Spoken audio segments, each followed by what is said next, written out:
Welcome back, everybody, to We Are TPM with myself, Kyle Teixeira, sitting next to, once again, this John Teixeira guy. If you guys have any questions, just kidding, we are back this week to discuss Lease to Own. Now, you guys have any questions about this? You want to do this, to use Google or something, but if you want to talk to us about something else, give us a call, 817-818-9039. Shoot us an email at showmethemoney@wearetpm.com. All right, John, what are we showing? What money are we showing today? So we don't want to help people do this. Is that what we're getting? Is that what you're getting at? No, but if you've listened to this entire podcast, I'm assuming by the end of this, you'll have nothing else to ask me about. Okay. At least, and then we don't need to discuss. But there's other things that you like. So we were talking about. It was interesting. I'm surprised that we've gotten this far into the podcast without talking about this subject. To be honest with you, and it's because almost everybody brings it up, right? Like I have so many conversations with people, with potential tenants, with landlords and homeowners that want to do, for one reason or another, lease to own. It's kind of I don't want to say old fashioned, but it was much more common to do before, a while back. I don't think it's as common now. It's more of a curiosity more than everyone wants to do it. I think it's something everyone's curious about because nobody really knows anything about. And it sounds on paper, just that title, right? Lease to own. Well, I already lease. I'd like to own. Let's do that. And then on the landlord side, it's like, well, I currently lease, but if they could treat it like they own it, that'd be preferred. Exactly. So. There you go. You just outlined the benefits. And it's kind of an emotional thing, right? So on both sides. Yeah. So both of them think that they're not throwing their money. The tenant thinks they're not throwing their money away and that they're going to own this someday. You said benefits. I'd say it's more like, detriments disguised as benefits. Well, okay, so let's talk about that. Never really a reality. Yeah, let's talk about that. You want to talk about from the landlord side or from the tenant side first? Well, let's talk about what it is. Is it as simple as it sounds? No, it could be many things. So you lease to own. What does that mean? That basically means you try to tie two contracts together somehow that says that I'm going to lease this property to you and someday I'm going to sell it to you. And technically, by at least my state laws here in Texas, you can't tie those two contracts together. It's illegal to do. So if you do a lease to purchase in the state of Texas, you have to do it in a somewhat informal manner, which really isn't even binding anyways. So does that make sense? Yeah, you made sense, but you just basically said you can't do it. Legally, you can't do it the way they do it in other states. In other states, you can directly tie a lease contract to a purchase contract and say, I'm going to sell it to you like this. You cannot do that in Texas. Well, yeah, outside of that, it's basically a contractual obligation. So it's not an informal agreement necessarily. It's just a contractual obligation that isn't directly contingent on another contract, this money should go towards this purchase is to go towards this purchase, but as far as a purchase contract existing or anything like that, that's a good point. No, that's what tenants think, right? That if they pay you $1,500 a month for 5 years, that somehow that $1,500 a month is going to go toward my purchase. Right? Yeah. And there are landlords that set up deals like that where they say, okay, my normal rent is $1,500. We're going to do a lease to purchase. And this is the most legitimate type of lease to purchase I've ever seen. They'll say, we're going to help you by allowing you to pay an extra $500 a month every month and pay us $2,000 instead of the market rate of $1,500. And we're going to take that $500 and we're going to put it aside in an escrow account for you to use as a down payment so you can close on this in 3 years or 5 years.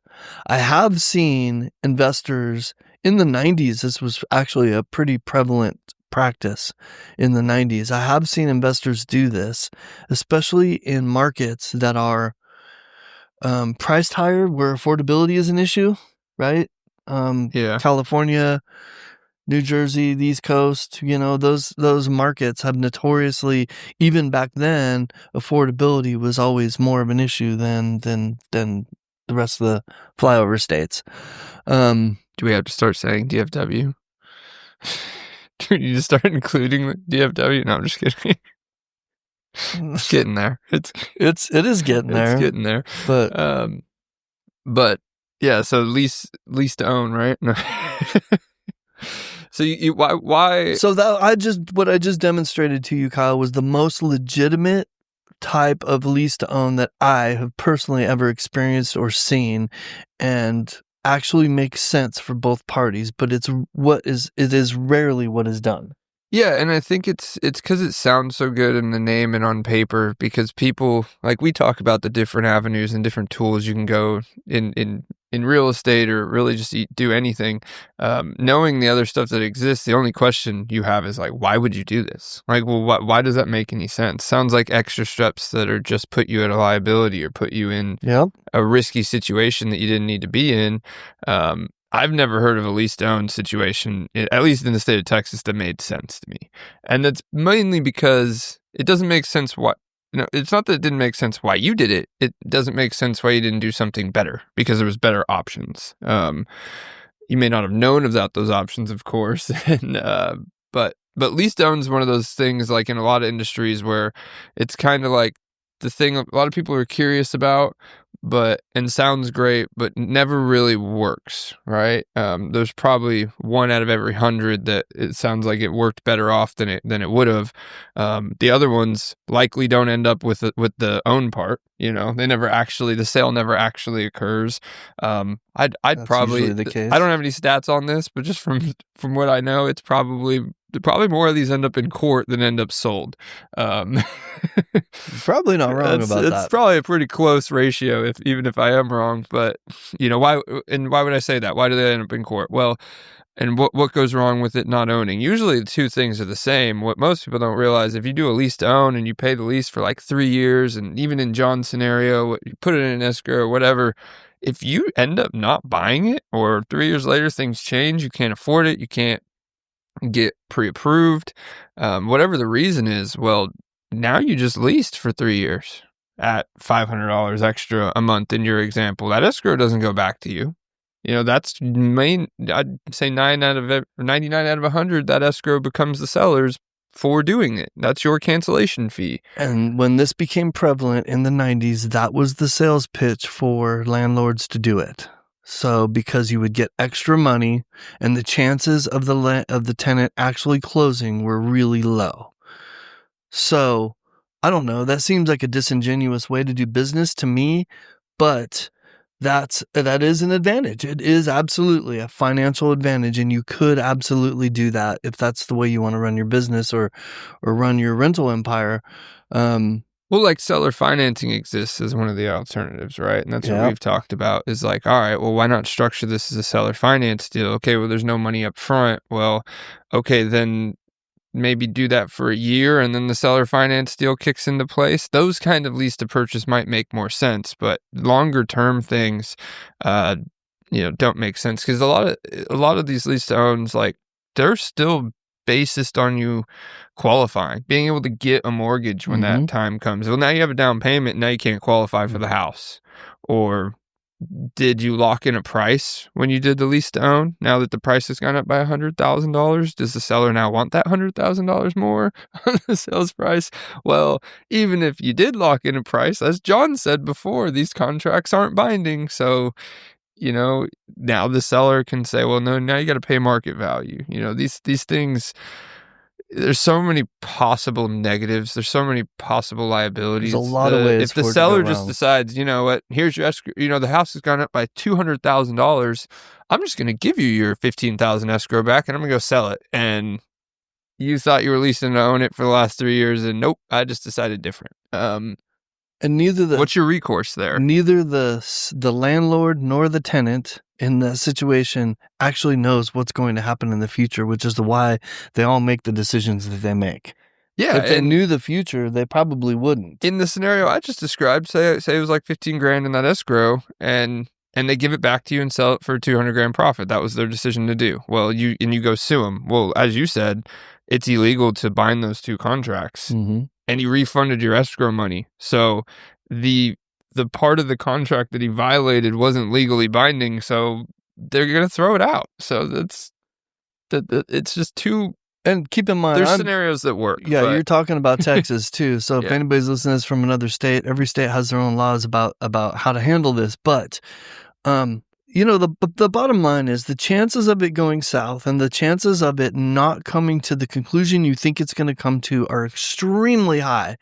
They're so high that it's likely just going to happen. Period. It's likely not going to happen the way you think it is. Like 9 out of 10 times. Yeah, and I do want to caveat this. Sometimes there are companies specifically designed to do this. There are. And some of them are very legitimate companies. Yes, and we're not saying that that's not I still think the concept and the basis behind doing it is very subjective and should only be used in very specific scenarios. But, going through those companies can work, so I guess I'll caveat it with that. Because there's companies that like I forget the name of the one. Home Partners is one of the ones. Yeah, they actually, you pick the home, they buy it for you and lease it to you for a certain amount of time. Totally legitimate program. And then you convert it to lease. But they're also taking an equal risk with you there.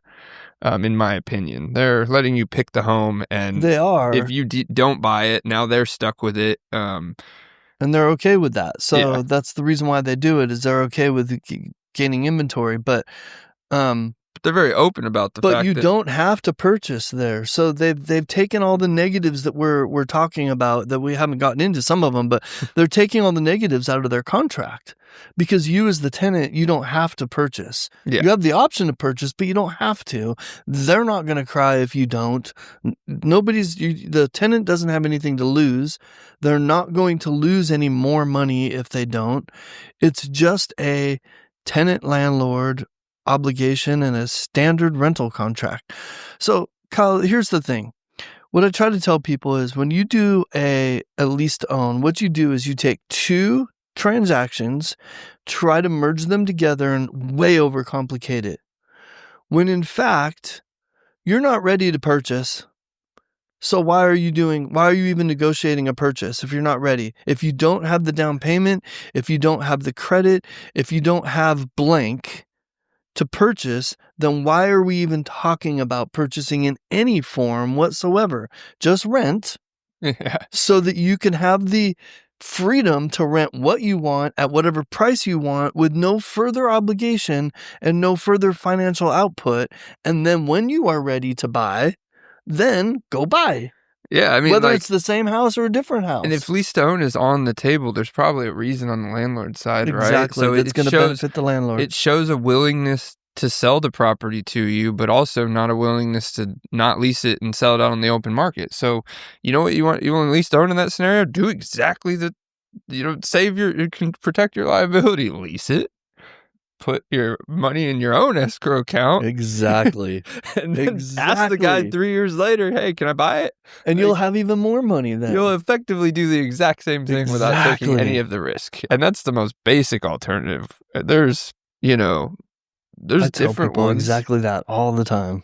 Because even if you sell or financed it from the landlord, you'd in that scenario be buying it. Title would be changing. The transaction being done would be a purchase. And then the seller would be your now lender. And yeah, if you don't pay them the mortgage or whatever, they're going to take it back from you, just like a normal purchase. But those scenarios don't do the qualifications, or I'm not saying they don't do qualifications, but you're being qualified based on the seller's requirements. Which you would assume that the seller in a lease to purchase scenario would qualify you a similar way. Right? Well, yeah, go ahead. Sorry. Or no, maybe they don't want you to be able to qualify at the end of the 3 years. You don't have any idea how they're qualifying. Yeah. It depends on who's doing it. So is it a reputable company that has a system set up for this? Then yeah, they probably have qualifications a lot like a bank does. Is it, Rodrigo Lopez down the street doing it, and then he probably doesn't even care if you just give him cash and he'll, that's part of the reason why this becomes popular, especially out, when you get out of the suburbs a little bit, it starts happening more often because it's handshake deals. People know each other. People don't like, especially people out in the more rural areas, they don't like to sit down and do, business qualifications. They want it easy. The easy what they think is easy has way more weight than anything else, right? Whether it's financially or contractually advantageous to them doesn't matter as much as, oh, it'd just be easier for me to just rent from Kyle and he'll it's very one-sided. So, Yeah. I mean, most of them, even if you write up the contracts the way you want it done, it can be very one-sided because especially in Texas, because like what you said about it not legally being able to be binding means the landlord could just change it later, right? So even if it's not advantageous to them, they can change it to be. So, anything that, maybe a simple rule of thumb is anything that has a 2-word name, lease to own, and one party's side goal is half of that not to happen. It's probably not the best tool. So, it's most advantageous to the landlord if you don't end up owning it. Well, there's one advantage we haven't talked about to a landlord also. Well, landlords ask about this all the time too. So yeah, they do. And so talking about it from the landlord side, like I think it's dangerous for a landlord to consider doing this for all the same reasons that we just talked about. But there are some advantages, and that is if they want to keep that money that we talked about, right? A, that's the biggest advantage. B, some of them try to treat the lease to purchase as if they've already sold it to them so that they don't have to do maintenance repairs. And most people think that in a lease purchase, that's the way it is. Now, you could set it up, the expectation up that way with the tenant and maybe get away with that because they just never call you for maintenance because that's what you told them when they and so they're honoring that. And so I've seen people get away with doing that, but legally and contractually, you really can't do that. That's your home. And you still have housing laws. There's always a scenario where it's not going to work too. Like, that could work great and could go through and just work out. All right. But even if they do all the maintenance themselves and everything happens, but what happens when the house floods? Well, who has the insurance? Who's the homeowner? Mm-hmm. Is the maintenance is the leaseholder now responsible for the $50,000 in damages from the flood that an insurance policy would have covered? Right. Probably still does cover if the homeowner has it, but are they going to put in a claim for you? You're responsible for maintenance. Like these questions when these things occur is what breaks this stuff. Or how about a simpler one, like one you mentioned earlier was what if the AC breaks? What if the AC needs to be replaced? Right? How much is that? $5,000, $6,000, $7,000, $10,000, depending on who you buy it from. Yeah. Well, the scenario I brought up is actually, I was trying to go even more worst case, where it's something that you would have been protected and aren't because of this special structure. If the roof down needs replacement from a hailstorm or. So how would you feel about doing that, repairing that damage or replacing an AC unit on a home that you technically didn't own? I'll never know that. I'll never know how because you would never do it. Never do that. But that's the point. Is if you're living in the home under the expectation that I'm someday going to own it, I think 100% of people are going to be pissed, even if they have a signed contract where it says if the AC goes out, I will be replacing it, even before I own it, and then it occurs, they're going to be mad. You know what you'll find in that scenario if you never hear from them, the AC goes out and you get that house back. Like, you're not going to have an AC. 8 years later, you're going to find a bunch of window units all over the place. Is what you're going to find. Or if they did replace the AC, you're probably not going to find an AC unit in that house. Yeah, maybe. So. They might take it with them. That's a good point. I don't know. Any other advantages or disadvantages we need to discuss, Kyle, or did we max this one out? Well, I'll go just one more step of the rent to own one, because there some people ask about rent to own, which is essentially exactly everything we've talked about without any you just changed the word that has the same definition, kind of. No, lease assumes a time commitment. Rent just means like you're not uncommitted, So I've seen those too, or heard of those as well. So there's a slight deviation between those. So you can be kicked out at any point for any reason, but you'll still get to own it one day. Oh man! So do we suggest this? So which is better? This is a good option. Sorry, rent to own is. Like, if it's actually worded that way, it's a scam for sure. So I'm just not even going to talk about it. Yeah, that's good. Good move. That's a good move. All right, you started to ask, should we do this? Should we do a lease to own and a lease purchase option? You didn't. Is that even a good thing to have in there?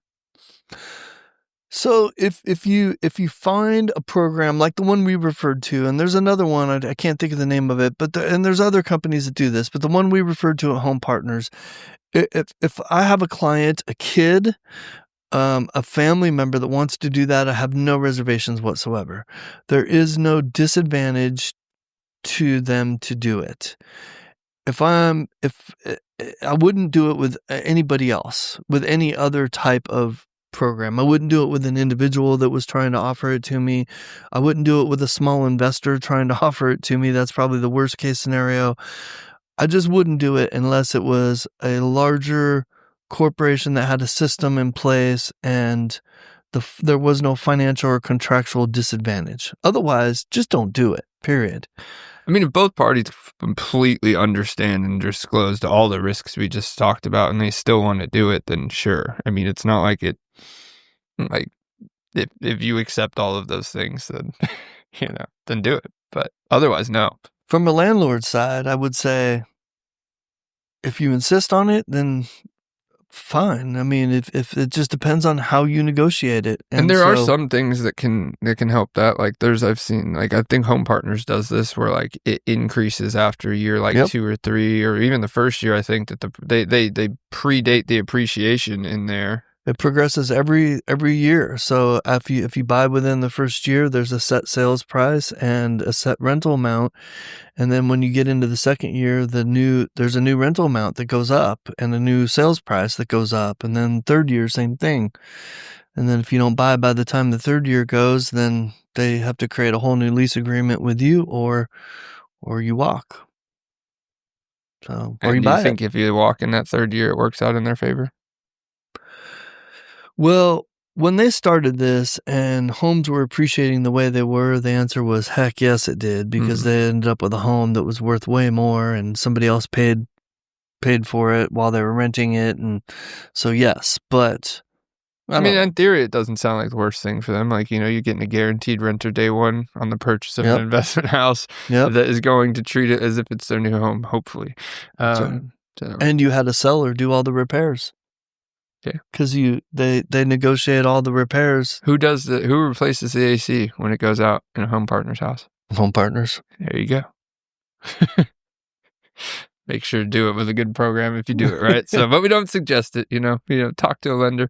That's another thing we didn't mention. Make sure maybe get pre-qualified or know where your qualifications are at before you consider this. On any end. That's a good point, Kyle. That I'm glad you made it before we finished up here. Because if you are going to do this, you're really, really not smart to do it without knowing what the roadmap toward homeownership looks like, right? Like, understand what you need to do to become a homeowner in a conventional manner with a real mortgage before you walk down this path and just think that, okay, I'm going to go sign this lease to purchase contract and hope that in 3 years I'll just be ready.